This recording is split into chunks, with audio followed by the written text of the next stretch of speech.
Lors de ce tutoriel, je vais vous présenter comment insérer un variateur de fréquence.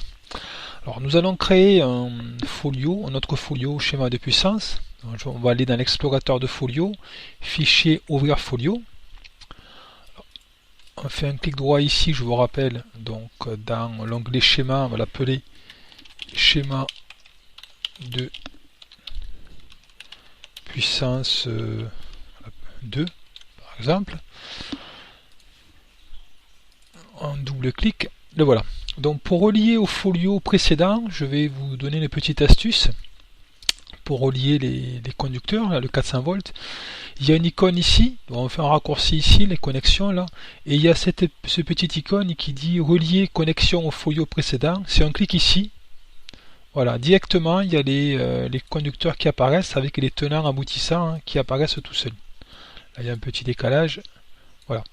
Donc, je vous disais, on va insérer un variateur. Donc, le variateur, c'est un symbole un peu particulier. Il n'apparaît pas ici. Donc, si vous avez un symbole classique, j'appelle ça symbole classique, un moteur, un contacteur, un disjoncteur, bouton poussoir, ils apparaissent ici. Par contre, si on veut prendre un symbole un peu particulier, un module de sécurité, un variateur de vitesse, il faut faire la méthode 2, j'appelle ça méthode 2. Donc on fait insertion et matériel. Voilà. Et là ici, on va mettre la référence du variateur. Alors il faut faire attention, c'est classé par classe. Vous voyez ici, là, un moteur, moi c'est pas un moteur, je veux un variateur, donc je double-clique, je clique sur les trois petits points. Alors là, j'ai que moteur, je clique sur tout, et je vais chercher variateur. Le variateur de vitesse, voilà. Alors moi je vais mettre ma référence, donc c'est un ATV 31 CU 75 N4, voilà. Je clique ici et c'est bien, et j'ai pas de référence. Alors ça tombe bien.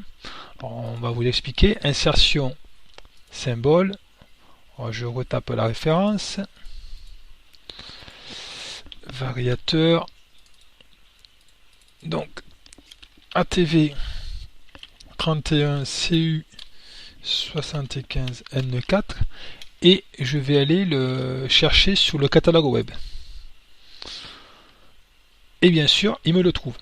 Alors, il faut faire attention. S'il trouve une référence, il faut vérifier qu'il y ait le symbole schématique. Sinon, on aura la référence avec les caractéristiques, mais on n'aura pas de symbole. Donc, et aussi, il faut repérer la classe variateur de vitesse. Donc, une fois que je l'ai coché, c'est comme d'habitude, je fais ajouter au panier. Je le télécharge. Et ici, je l'ai importé sur mon ordinateur et normalement, si je mets voilà, si je mets voilà, le variateur apparaît ici, je fais OK et là, par miracle, il y a le symbole qui apparaît. Et là, ça nous fera gagner un gain de temps énorme. Voilà. J'ai toutes les bornes, on peut vérifier, on a toutes les bornes comme si on avait le vrai variateur, et aussi le logiciel, il connaît la longueur, largeur, profondeur pour par la suite l'intégrer dans une armoire.